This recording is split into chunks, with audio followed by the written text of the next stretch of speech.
Hello everyone, कैसे हो सभी। आई होप सभी अच्छे होंगे। देखो, इस पर्टिकुलर वीडियो में अपने डिस्कस करने वाले हैं गेट 2025 फिजिक्स का जो एग्ज़ाम होने वाला है, इसके लिए प्रिपरेशन स्ट्रेटजी हमारी क्या रहनी चाहिए। 75 डेज लगभग अपने मान के चल रहे हैं। देखो, अपने पूरा डिटेल में अपने एकदम डिस्कस करेंगे और कैसे मैक्सिमम अपने स्कोर कर सकते हैं गेट 2025,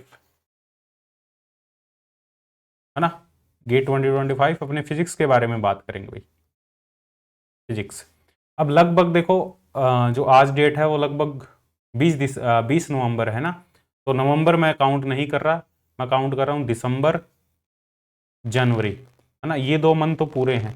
अब एग्ज़ाम पता नहीं किस डेट को होगा, क्योंकि सब्जेक्ट वाइज शेड्यूल नहीं है। हाँ, फरवरी में है और 4 डेट उन्होंने फिक्स की है, बट हमें नहीं पता कि फिजिक्स का किस दिन होगा, इतना हमें आइडिया नहीं है। तो मैं मान के चल रहा हूँ नवंबर, हमारे पास में 10 दिन ये है और 2-3 दिन एक्स्ट्रा। तो लगभग अपने कह सकते हैं 30 दिन ये, 30 दिन ये और 15 दिन अपने ये मान के चल रहे हैं। 15 दिन है नहीं वैसे, हो सकता है मिड फरवरी में ही हो तुम्हारा एग्जाम। तो मैं 75 डेज टोटल काउंट कर रहा हूँ, है ना।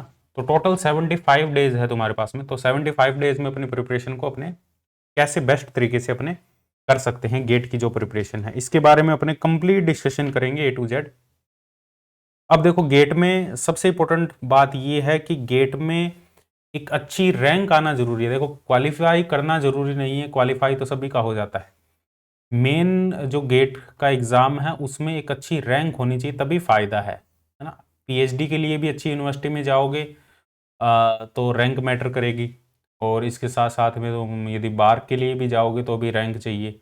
डीआरडीओ में साइंटिस्ट के लिए जाओगे तो भी रैंक अच्छी चाहिए, है ना। लगभग हम मान के चलें एक अच्छी रैंक का मतलब पीएसयू में जाओगे तो भी एक अच्छी रैंक चाहिए। रैंक की बात करें तो लगभग 100 से नीचे ही रैंक आनी चाहिए तुम्हारी। और इसके लिए जो तुम्हारा स्कोर है वो 50% से ऊपर होना चाहिए, तभी तुम्हारी ये रैंक आ पाएगी। 50% मतलब 100 मार्क्स का तुम्हारा एग्जाम होता है, तो उसमें से 50+ स्कोर तुम्हारा होना चाहिए। बाकी पेपर पे भी डिपेंड करता है, कई बार पेपर का लेवल थोड़ा सा टफ हो जाता है और कई बार पेपर का लेवल थोड़ा सा ईजी हो जाता है, तो उसके अकॉर्डिंग वो वेरी कर सकता है। बट 50+ मार्क्स तुम्हें स्कोर करना ही पड़ेगा एक अच्छी रैंक लेने के लिए। अब देखो, इसके लिए क्या प्रिपरेशन स्ट्रेटेजी होनी चाहिए। और ऐसे नहीं कि आज तुम प्रिपेयर करना स्टार्ट करोगे और 2-3 महीने में तुम पूरा सिलेबस कर दोगे, वो तो पॉसिबल नहीं है ना। जिसने थोड़ा बहुत कर रखा है, हाँ थोड़ा ट्राई कर सकते हो। लेकिन जो काफ़ी टाइम से तैयारी कर रहे हैं, 3-4 महीने 5 महीने से तैयारी कर रहे हैं और जिनका काफ़ी सिलेबस हो चुका है, लगभग मैं मान के चल रहा हूँ इतना स्कोर करने के लिए लगभग 80% सिलेबस तुम्हारा कवर होना चाहिए। 80% सिलेबस यदि तुम्हारा कवर है, तुम ईजिली इस गोल को अचीव कर सकते हो। अब इसके बाद बात करें, देखो करना कैसे है, क्या प्रिपरेशन स्ट्रेटजी होनी चाहिए। 80% देखो, 80% सिलेबस कवर है ना यदि तुम्हारा, तो तुम 100 नंबर का पेपर आएगा तो 80 मार्क्स का तो तुम्हें अटेम्प्ट करना ही पड़ेगा। 80 मार्क्स का अटेम्प्ट करोगे जब जाके तुम्हारा स्कोर 50 से 60 नंबर के बीच में आने के चांसेस होंगे, यदि 80 मार्क्स का तुम अटेम्प्ट करोगे तो इतना तुम्हें अटेम्प्ट करना पड़ेगा। यदि इतना अटेम्प्ट नहीं होता तो 50 से 60 नंबर तुम्हारे नहीं आएंगे। तुमने अटेम्प्ट ही 50 का किया तो 50 कैसे आ जाएंगे। अटेम्प्ट 50 का करोगे तो हो सकता है 35 रह जाए, 40 रह जाए। अटेम्प्ट 60 का करोगे तो हो सकता है 50 रह जाए। 50 बहुत कम चांसेस है, 60 का अटेम्प्ट करके 50 आना बहुत कम चांसेस है। तो हो सकता है तुम 60 का अटेम्प्ट करो, उसमें से 40 ही आए, 45 ही आए। 50 स्कोर करने के लिए तो लगभग 80 भी नहीं अटेम्प्ट हो रहा तो कम से कम 70 से 80 के बीच में तुम्हारा अटेम्प्ट होना चाहिए, ठीक है। तो इसके लिए क्या प्रिपरेशन स्ट्रेटजी होनी चाहिए पूरा डिस्कस करेंगे। और मैं मान के चल रहा हूँ कि तुमने लगभग 80% सिलेबस कवर कर लिया होगा या कवर करोगे। तो मिनिमम 80% सिलेबस, तो सबसे पहली रिक्वायरमेंट तो यही है कि 80% तुम्हारा सिलेबस, है ना, कवर होना चाहिए। 80% सिलेबस तुम्हारा कवर होना चाहिए, है ना। इससे कम में बात नहीं बनेगी एक अच्छा स्कोर करने के लिए, गेट का एक अच्छा स्कोर, एक अच्छी रैंक लाने के लिए 80% तो भाई मिनिमम चाहिए। 80% से कम पे काम नहीं चलेगा। अब हमारे पास में है, अब मैं मान के चल रहा हूँ जो गेट को ही टारगेट कर रहे हैं स्टूडेंट और उन्होंने 80% सिलेबस तो कवर कर लिया होगा इस डेट तक, आज की डेट तक, ये मैं मान के चल रहा हूँ। अब हमारे पास में देखो 75 डेज है। अब इन 75 डेज को मैं दो पार्ट्स में डिवाइड कर रहा हूँ, 40 डेज प्लस 35 डेज। और इन 40 डेज में क्या करना है, इन 40 डेज में तुम्हें दोबारा से जितना तुमने 80% यदि तुम्हारा सिलेबस कवर है, उसके बाद में तुम्हें कुछ एक्स्ट्रा करने की अभी ज़रूरत नहीं है, कुछ भी एक्स्ट्रा करने की ज़रूरत नहीं है ना। अब ये इन चक्करों में मत पड़ना कि ये रह गया पेंडिंग, ये रह गया, ये भी कवर कर लेता हूँ, ये भी कवर कर लेता हूँ, इन चक्करों में मत पड़ना, क्योंकि स्कोर कम हो जाएगा। 10 नंबर भी कम हो गए तो बहुत नीचे आ जाओगे, है ना। तुम्हारा स्कोर मान लो 50 आना चाहिए था और तुम्हारा स्कोर 40 ही रह गया, तो बहुत ज़्यादा पीछे आ जाओगे। और वही तुमने ये जो मैं चीज़ें बता रहा हूँ ये कर ली, तुम्हारा स्कोर हो सकता है 40 से 55 भी चला जाए, है ना। और देखो दो चॉइस होगी तुम्हारे पास में, तुम्हारा सिलेबस है 80% और तुम करने लग गए 100%, है ना। इस चक्कर में तुम्हारा जो स्कोर है वो हो सकता है 40-45 ही रह जाए, यदि तुम्हारी अच्छी तैयारी है तो हो सकता है इससे भी खराब चला जाए। और तुम्हारा सिलेबस 80% कवर है, तुमने ये 100% के चक्कर में नहीं पड़े, लेकिन तुमने 80% को थोड़ा सा, इन 80% को कैसे अच्छी तरीके से करना है इस तरीके पे तुमने फोकस कर लिया तो तुम्हारा काम बन जाएगा। तो तुम्हारा स्कोर आना चाहिए था 40, लेकिन आ गया तुम्हारा 55 नंबर। उसके लिए हमें क्या करना है ये अपने बात करेंगे, इसके लिए अपने बात नहीं करेंगे। जो ये करना चाहते हैं वो इस वीडियो को ना देखें, है ना। जो ये वाला प्रोसेस फॉलो करना चाहते हैं वो इस वीडियो को देख सकते हैं। ठीक है, बात समझ में आई सभी को। अब देखो भाई, अच्छे से देख लेना, हो सकता है वीडियो की लेंथ चली जाए थोड़ी सी, बट पूरा डिटेल एक्सप्लेनेशन होगा, तो अच्छे से वीडियो को देख लेना, ठीक है। अब देखो ये पहले 40 डेज, है ना, जब से ये वीडियो देख रहे हो उसी दिन से तुम डिसाइड कर लो ना। 40 डेज और 35 डेज हमने दो पार्ट्स में इसको डिवाइड कर दिया। 40 डेज में अब देखो सब्जेक्ट कितने हैं हमारे पास में, 4 तो मेजर सब्जेक्ट है, QM quantum mechanics, mathematical physics CM EMT, 4 तो ये मेजर सब्जेक्ट है हमारे पास में। और हमारे पास में बाकी जो 5 छोटे सब्जेक्ट हैं, nuclear and particle physics, atomic and molecular physics, electronics and digital, statistical mechanics के बाद में सॉलिड स्टेट फिजिक्स, ये हमारे पास में सब्जेक्ट है। इन 5 सब्जेक्ट, ये जो 4 सब्जेक्ट है, इन सब्जेक्ट को देने हैं तुम्हें 5-5 दिन सभी को, और ये जो सब्जेक्ट इनको देने हैं तुम्हें 4-4 दिन, तो 5 चौके 20 और 5 चौके 20, तो टोटल कितने हो गए हमारे पास में, टोटल हो गए हमारे पास में ये 20 और 20, टोटल 40 दिन। अब देने का मतलब ये नहीं है दे दिए 5 दिन, है ना, ऐसे नहीं करना। क्या है इन 5 दिन में, जैसे मान लो तुम कल से क्वांटम मैकेनिक्स अब करना है तुम्हें ना, अब इन 40 दिन में देखो क्या करना है, 5-5 दिन में हमें क्या करना है। जैसे अब क्वांटम मैकेनिक्स तुमने उठा लिया भाई फर्स्ट सब्जेक्ट, है ना, इसको 5 दिन देने हैं, अपना डिसाइड कर लो कि इसको 5 दिन देने। अब 5 दिन में करना क्या क्या है तुम्हें, सबसे पहले तो इसके जो तुम्हारे नोट्स बने हुए हैं उन नोट्स को रिवीजन करो अच्छे से। अब नोट्स को कैसे रिवीजन करना है वो भी मैं तरीके बता दूंगा तुम्हें, किस हिसाब से नोट्स को रिवीजन करना है वो लास्ट में मैं बता दूंगा। नोट्स रिवाइज करें कैसे, है ना, वो अपने नोट्स शेयर करके मैं बता दूंगा कि कैसे रिवीजन किया जाता है, वो लास्ट में मैं बता दूंगा, ठीक है। पहले काम तो नोट्स को रिवीजन करना है, और दूसरा काम जो भी तुमने क्वेश्चन प्रैक्टिस किए, असाइनमेंट किए हैं, और उन असाइनमेंट को रिवीजन करना है, रिवाइज करना है क्वेश्चन को, और उनमें से जो इंपॉर्टेंट क्वेश्चन हैं, जो थोड़े ट्रिकी क्वेश्चन हैं, जो तो लेंथी, जो ऐसे लग रहा है कि हाँ इसमें अच्छा कॉन्सेप्ट यूज हो रहा है, उन क्वेश्चन को दोबारा से प्रैक्टिस करना है ना। ये करना है, ये रिवीजन में करना है सब कुछ। और इसके साथ साथ में यदि शॉर्ट नोट्स बनाए हुए हैं तब तो जो और चीज़ें निकल के आ रही है वो शॉर्ट नोट्स में ऐड कर लो, यदि नहीं बनाए हुए तो साथ साथ में शॉर्ट नोट्स भी बना लो। तो ये काम हमें 5 दिन में करना है। जो तुम्हारे नोट्स है पूरे बने हुए नोट्स उनको रिवाइज करना है, जो क्वेश्चन असाइनमेंट के क्वेश्चन हैं जो भी तुमने कर रखे हैं क्वेश्चन, है ना, उन क्वेश्चन को रिवाइज करना है, उसमें क्या क्या यूज़ हो रहा है, सभी क्वेश्चन को प्रैक्टिस दोबारा नहीं करना। हाँ, उनमें से जो इंपॉर्टेंट क्वेश्चन हैं, जैसे कुछ अच्छे क्वेश्चन हैं, कुछ तो रद्दी क्वेश्चन है कि देखते ही पता लग रहा है कि क्या करना है, कुछ ऐसे क्वेश्चन होंगे जो काफ़ी इंपॉर्टेंट क्वेश्चन है, देखते ही समझ में आ जाता है हाँ भाई ये इंपॉर्टेंट क्वेश्चन है। उन क्वेश्चन को दोबारा से प्रैक्टिस करना है, और जो भी रिवीजन के दौरान जो भी चीज़ें निकल के आ रही है शॉर्ट नोट्स में लिखनी, शॉर्ट नोट्स में क्या क्या लिखना है वो भी मैं बता दूंगा अभी लास्ट में। शॉर्ट नोट्स में क्या क्या लिखना है, इंपॉर्टेंट पॉइंट्स जो थ्योरी से निकल के आ रहे हैं, इसके साथ साथ में फॉर्मूला, क्योंकि जो गेट का एग्ज़ाम ऐसा एग्ज़ाम है जिसमें सिर्फ कैलकुलेशन बेस नहीं है, इसमें तुम्हें नॉलेज भी होनी ज़रूरी है, याद भी होनी जरूरी है, रिवीजन भी प्रॉपर होनी जरूरी है, सारे इंपॉर्टेंट कॉन्सेप्ट भी याद होने जरूरी है, क्योंकि एमएसक्यू टाइप के क्वेश्चन भी आएंगे और वो क्वेश्चन तभी सॉल्व हो सकते हैं जब तुमने थ्योरी रिवीजन अच्छे से किया है। क्योंकि ये जो पेपर है इसमें ये मान के चलो, इस पेपर का पैटर्न की अपने बात करें तो एमसीक्यू क्वेश्चन भी आते हैं, एमएसक्यू क्वेश्चन भी आते हैं और एनएटी टाइप के क्वेश्चन भी आते हैं। एमसीक्यू क्वेश्चन का जो वेटेज रहता है, फिजिक्स की मैं बात कर रहा हूँ, 15 नंबर की तुम्हारी जनरल एप्टीट्यूड आएगा और 85 नंबर की फिजिक्स आएगा। जो 85 नंबर का जो तुम्हारा फिजिक्स होगा उसमें लगभग ये समझ लो 45 से 50% तुम्हारे एमसीक्यू क्वेश्चन होंगे और लगभग तुम्हारे पास में 50% जो क्वेश्चन होंगे तुम्हारे वो एमएसक्यू एंड एनएटी टाइप के होंगे। एमसीक्यू मतलब जिसमें एक ऑप्शन करेक्ट होगा और एमएसक्यू जिसमें मल्टीपल करेक्ट है, एनएटी जिसमें तुम्हें कुछ ना कुछ फिल करना होगा। अब वो ऊपर नीचे चलता रहता है रेशो, है ना। कभी हो सकता है 45% ये एमसीक्यू हो जाए और 55% एमएसक्यू एनएटी आ जाए। पेपर को टफ करने के लिए ऊपर नीचे रेशो चलता रहता है, कोई फिक्स नंबर नहीं है भाई ये कितने क्वेश्चन आएंगे और ये कितने क्वेश्चन आएंगे, हमारे पास में ऐसा कुछ भी फिक्स नहीं है। तो एमएसक्यू एनएटी टाइप के क्वेश्चन आएंगे, तो एमएसक्यू क्वेश्चन तब भी हो सकते हैं जब ये शॉर्ट नोट्स वाला और फॉर्मूला वाला तुमने अच्छे से काम किया होगा। तो ये 5 दिन में तुम्हें करना है क्वांटम मैकेनिक्स के लिए, है ना। और जो टेस्ट सीरीज है वो तुम्हारी लॉन्च हो जाएगी 1 दिसंबर से। 1 दिसंबर से तुम्हारी टेस्ट सीरीज लॉन्च हो जाएगी, यूट्यूब पे लॉन्च कर दूंगा, ज्वाइन कर लेना।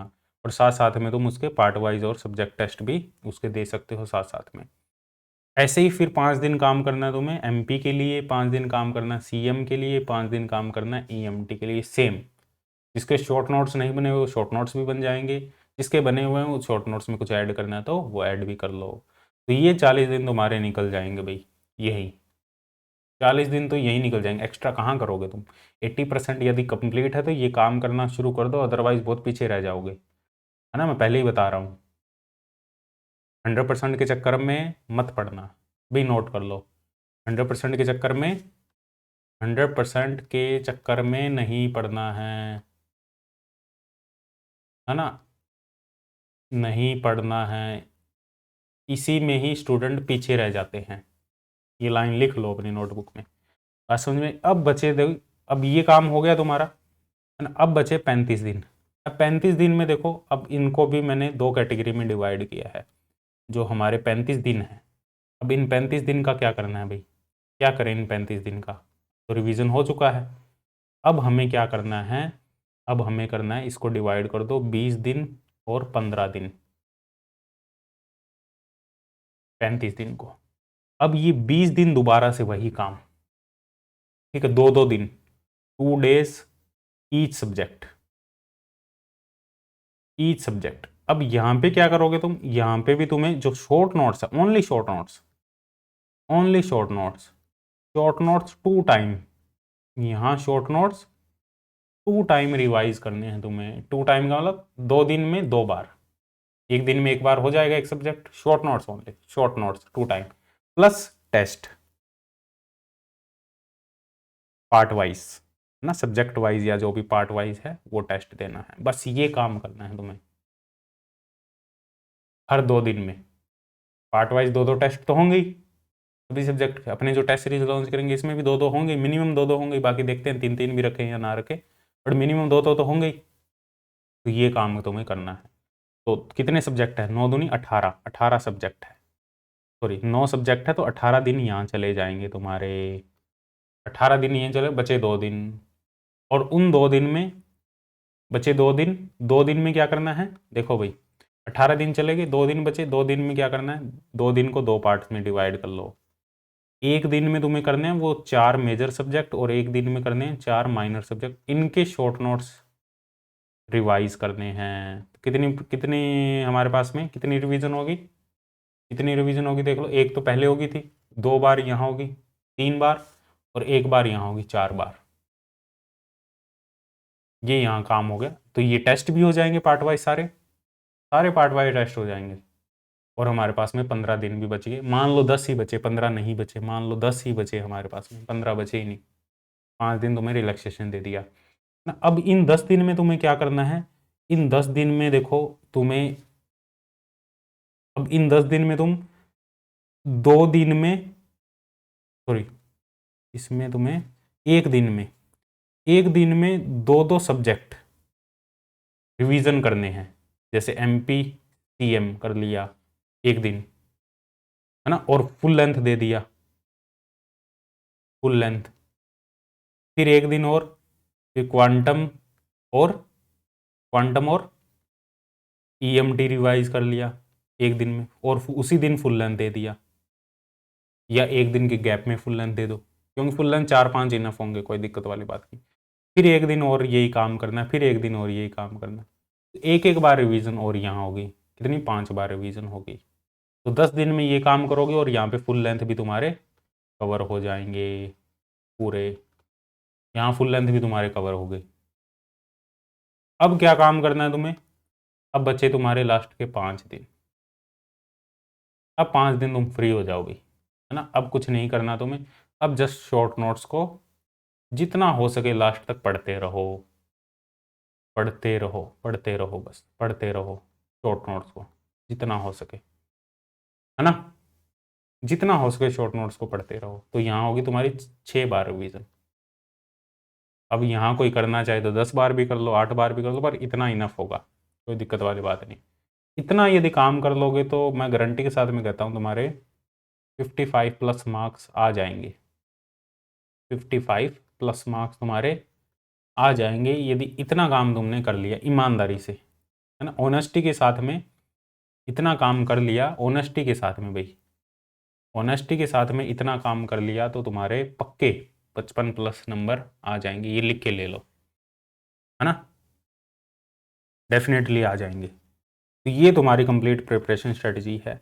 अब क्या करना है, अब देखो इनमें जो नहीं करने वो पॉइंट मैं बता देता हूँ, नहीं करना है, क्या नहीं करना है ना, क्या नहीं करना है। सबसे पहली चीज़ तो ये है ओवर थिंकिंग, है ना, कि होगा नहीं होगा, क्या पता नहीं हुआ तो, ओवर थिंकिंग नहीं करनी है। और इसको कंट्रोल नहीं किया जा सकता, इसको कंट्रोल करने का एक ही तरीका है, थोड़ा सा मेडिटेशन, या इसके अलावा जो और चीज़ें हैं, पूजा पाठ करो सुबह उठ के, है ना, बढ़िया से नहा धो के फ्रेश होके फिर सारे काम स्टार्ट करो।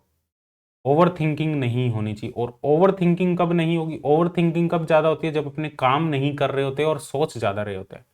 जब हमारा दिमाग काम में लगा होता है तो कभी ओवर थिंकिंग नहीं हो सकती। ओवर थिंकिंग तभी होती है जब अपने फ्री रहते हैं, है ना, फ्री टाइम में ही ओवर थिंकिंग होती है। ओवर थिंकिंग नहीं करनी है, इसके लिए क्या करना है कि सबसे पहले तो एक आदत सुधारो जिसकी आदत सही नहीं बनी हुई, कि सुबह उठ के पहले काम यही करो कि फ्रेश हो, नहाओ धो, पूजा पाठ करो, है ना, जो भी तुम करते हो पूजा पाठ करो, आधा घंटा 15 मिनट 20 मिनट जितनी भी तुम कर सकते हो, है ना, वो काम करो। और उसके बाद में तुम एक अपना एक पूरा शेड्यूल बनाओ, है ना, एक डायरी बनाओ अपनी, उसमें डेली का क्या टारगेट है, मुझे आज क्या करना है। देखो मैंने ये टारगेट बताया ना तुम्हें, इसके अकॉर्डिंग अपना एक टारगेट सेट करो कि आज कौन सा दिन है, आज मेरे को क्या करना है ना, पूरा टू डू लिस्ट होनी चाहिए। और टू डू लिस्ट में पूरा स्लॉट्स बनाओ, सुबह 9 बजे से 11 बजे तक ये करना है, 11 बजे से 1 बजे तक ये करना है, 1 बजे से 2 बजे तक लंच करना है ना, फिर उसके बाद में आधा घंटा रेस्ट करना है, फिर उसके बाद में ये स्लॉट, है ना, 3 बजे से 5 बजे तक ये करना है, 5 बजे से लेके 5:30 तक मुझे थोड़ा रेस्ट करना है ना, 6 बजे से लेके 8 बजे तक ये करना है। इस टाइप से पूरी एक लिस्ट बनाओ सुबह ही, और उसको थोड़ा सा 1-2 मिनट दो उस लिस्ट को, ताकि वो याद रहे तुम्हें ये करना है। याद नहीं रहती चीज़ें, है ना, माइंड में याद रहे वो लिस्ट, याद रहे कि इस टाइम में ये, इस टाइम पे ये, इस टाइम पे ये, इस टाइम पे ये, याद रहेगी तो ऑटोमेटिकली दिमाग में क्लिक कर जाएगी, क्योंकि बार बार अपने डायरी उठा के नहीं देखा जाता हमसे। तो टू डू लिस्ट बनानी जरूरी है, तभी टारगेट पूरे होंगे, अदरवाइज टारगेट पूरे नहीं होंगे, है ना। सोशल मीडिया से थोड़ा सा डिस्टेंस मेंटेन कर लो भाई, है ना, ये तो लाइफ लॉन्ग चीज़ है। सोशल मीडिया से डिस्टेंस मेंटेन कर लो, है ना, अपने दोस्तों के साथ में फ़ोन पर बात करना बंद कर दो, फ़ोन पर बात नहीं करनी है ना। यदि कुछ अचीव करना है, देखो कोई मतलब वाली बातें नहीं है, कुछ भी नहीं मिलने वाला, है ना, तो ये बात करना बंद कर दो। और एग्ज़ाम से रिलेटेड लोगों के साथ में डिस्कस करना बंद कर दो, कि कैसे करें कैसे ना करें, है ना, लोगों से डिस्कस मत करो। लोग मतलब जो अपने दोस्त हैं जो सेम एग्ज़ाम की प्रिपरेशन कर रहे हैं। और अपने आप को थोड़ा सा आइसोलेट कर लो भाई, है ना, बहुत ज़्यादा हंसो मत, है ना, बहुत ज़्यादा हंसने की ज़रूरत नहीं है, बहुत ज़्यादा खुश होने की ज़रूरत नहीं है, बहुत ज़्यादा खुश नहीं रहना, अपने आप को आइसोलेट कर लो। खुश नहीं रहने का मतलब ऐसा नहीं है कि डिप्रेशन में चले जाओ। खुश नहीं रहने का मतलब ये है कि अपना जस्ट फोकस एक ही पॉइंट पे होना चाहिए। ये एक पॉइंट पकड़ लो कि इस पॉइंट पे फोकस है। अंदर ही अंदर से बहुत ऐसे एनर्जी सी फील हो रही है कि हाँ ये काम करना है। तो बहुत ज़्यादा मतलब इतना भी खुश ना हो जाओ कि अपने गोल्स को ही भूल जाओ, है ना। खुश रहने का वही मतलब है। तुम ये मतलब लेना सर आप तो ये कह रहे हो डिप्रेशन में आ जाओ, वो नहीं ना। खुश ज़्यादा रहने का मतलब है कि अपने इतना ज़्यादा खुश हो गए किसी दिन अपने भूल ही गए कि अपने करना क्या है लाइफ में, अपने क्या कर रहे हैं ना, अपने क्या काम करना है। मान लो 2 दिन का तुम्हारा कहीं प्लान बन गया, 2 दिन तुम्हें कहीं जाना है, तो 2 दिन तुम्हारा वहाँ प्लान बन गया, तो वहाँ पे तुम भूल ही गए अपने टारगेट्स को। यार 2 दिन मज़े करते हैं उसके बाद में देखेंगे, नहीं ऐसा नहीं होना चाहिए। उन 2 दिन में भी तुम्हें यही चीज़ें तुम्हारे दिमाग में चलनी चाहिए भाई। उसके बाद में जाके यार 2 दिन मिस हो गए, ये गेट का ये पेंडिंग रह गया, ये करना है वो करना है, वो चीज़ें दिमाग में सेट रहनी चाहिए। बहुत ज़्यादा खुश होने की ज़रूरत नहीं है ना। किस बात के लिए खुश हो, क्या है ऐसा हमारी ज़िंदगी में जिसके लिए अपने खुश हो। तो बहुत ज़्यादा खुश रहने की ज़रूरत नहीं है। सोशल मीडिया से थोड़ा ओवरकम कर लो, और अपने जो टारगेट बना रहे हैं इसका 90% कोशिश करो कि अचीव हो। 90% अपने टारगेट का अचीव करने की कोशिश करो। टारगेट थोड़ा बड़ा बनाओ, 90% उसको अचीव करने की कोशिश करो, है ना। और बहुत ज़्यादा अच्छा बाहर का खाना और इस पे ज़्यादा फोकस मत करो, है ना।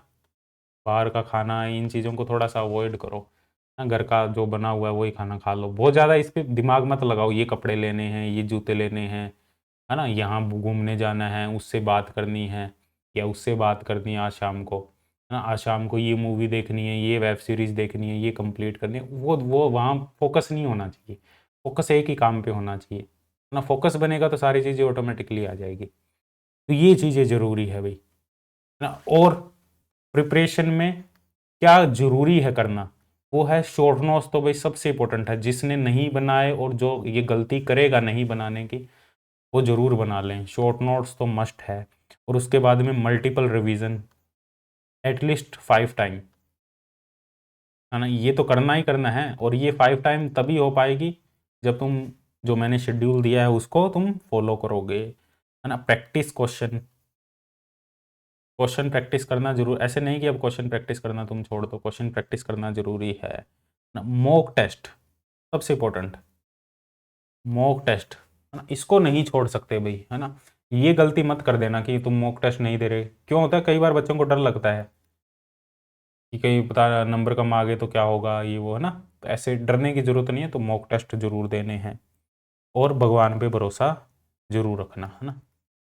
बिलीव इन गॉड, भगवान पे भरोसा जरूर होना चाहिए, ये जरूरी है भाई ना। कुछ भी नहीं समझ में आ रहा भगवान पे छोड़ दो। जब तक समझ में आ रहा है जब तक संभालते रहो ना। जब तक तुम्हें सारी चीज़ें समझ में आ रही तुम्हारे हाथ में, संभालते रहो। जब तक नहीं समझ में आ रहा तो फिर भगवान पे छोड़ दो भैया ना। जब हमारी बस की नहीं है तो उसको फिर ज़्यादा सोचने का क्या फ़ायदा, फिर भगवान पे छोड़ना ही सही है ना। तो ये सारी कंप्लीट प्रिपरेशन स्ट्रेटेजी थी। और एक मैं वीडियो और बना दूंगा जिसमें इंपॉर्टेंट टॉपिक होंगे, कौन कौन से इंपॉर्टेंट टॉपिक करने हैं तुम्हें, वो एक अलग से वीडियो मैं बना दूंगा, है ना, जिस पे ज़्यादा फोकस करना है तुम्हें। और हाँ, थोड़ा सा मैं नोट्स के बारे में बता देता हूँ भाई, है ना। एक सेकेंड रुको, नोट्स के बारे में थोड़ा बता देता हूँ, पीडीएफ शेयर कर देता हूँ। एक सेकेंड रुको भाई,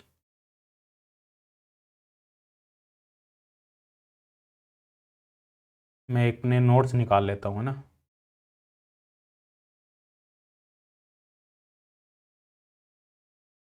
क्या क्या तुम्हें नोट करना है वो मैं बता देता हूँ, देखो भाई।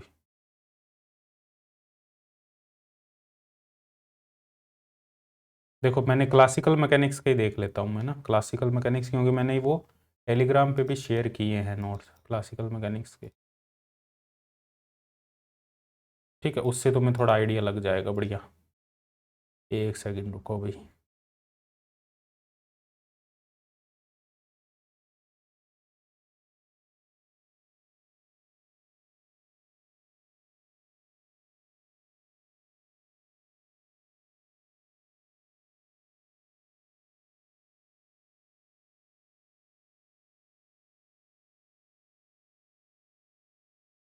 हाँ भाई, ये नोट्स दिख रहे होंगे तुम्हें, है ना। देखो भाई, ये दिख रहे होंगे तुम्हें नोट्स, एक सेकेंड रुको। हाँ भाई, विजिबल है सभी को नोट्स। अब देखो कैसे अपने को रिवीजन करना है, वो मैं थोड़ा सा बता देता हूँ, तो एक आइडिया लग जाए। ये जैसे मेरे नोट्स है, ये बहुत पहले के नोट्स है ना। अब देखो कैसे करना है, तुम्हें थोड़ा सा आइडिया मिल जाए। एक सेकेंड रुको भी।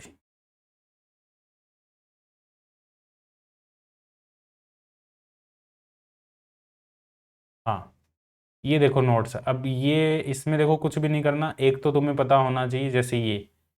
अब तुम्हें डिग्री ऑफ फ्रीडम है, जैसे मान लो क्लासिकल मैकेनिक्स में डिग्री ऑफ फ्रीडम, इसका बस फॉर्मूला तुम्हें पता हो और तुम्हें निकालनी तो आती है डिग्री ऑफ फ्रीडम, उसमें कोई दिक्कत वाली बात नहीं है।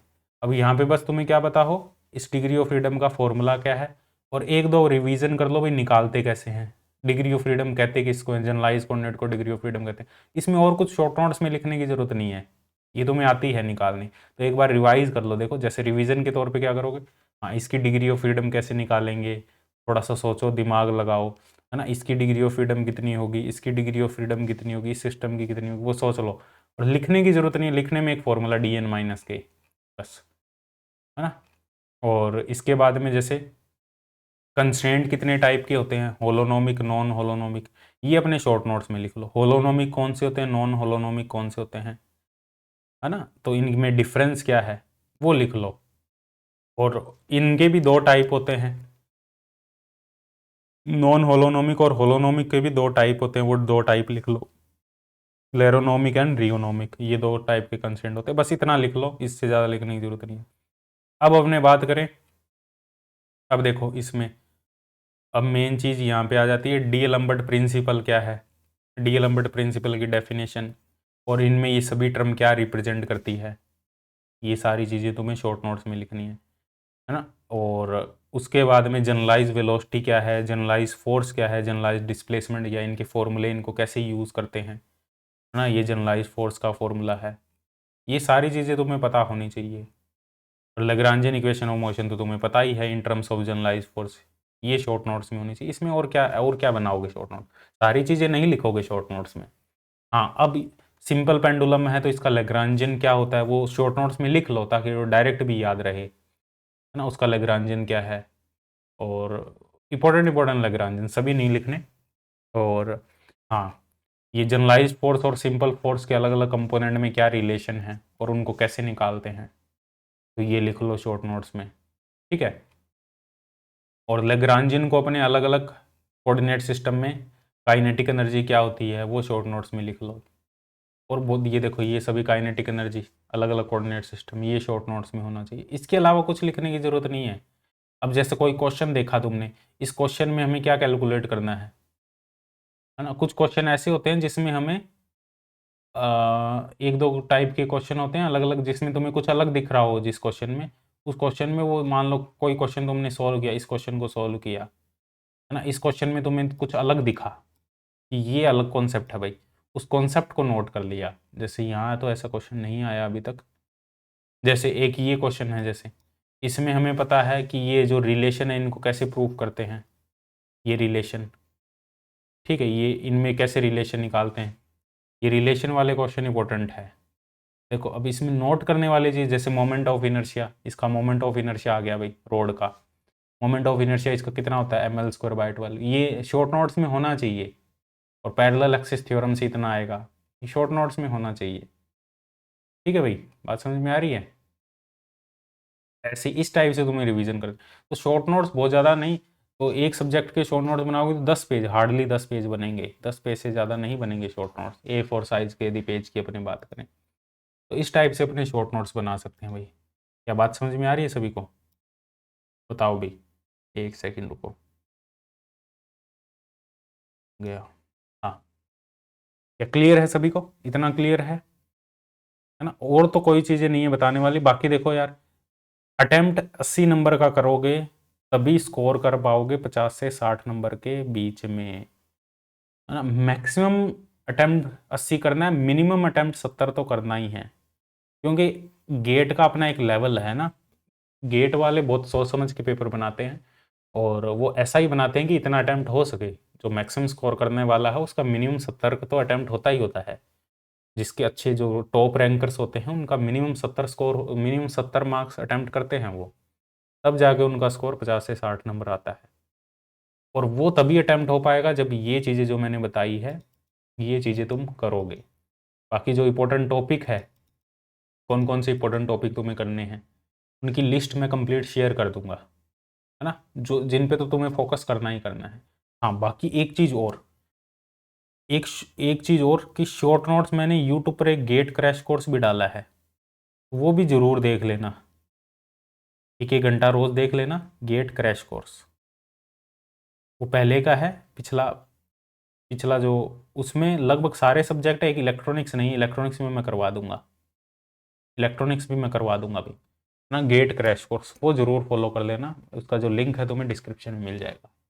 आई होप सारी चीज़ें क्लियर है, और गेट की टेस्ट सीरीज भी जल्दी आने वाली है। ठीक है, तो मिलते हैं नेक्स्ट सेशन में, बाय बाय, टेक केयर।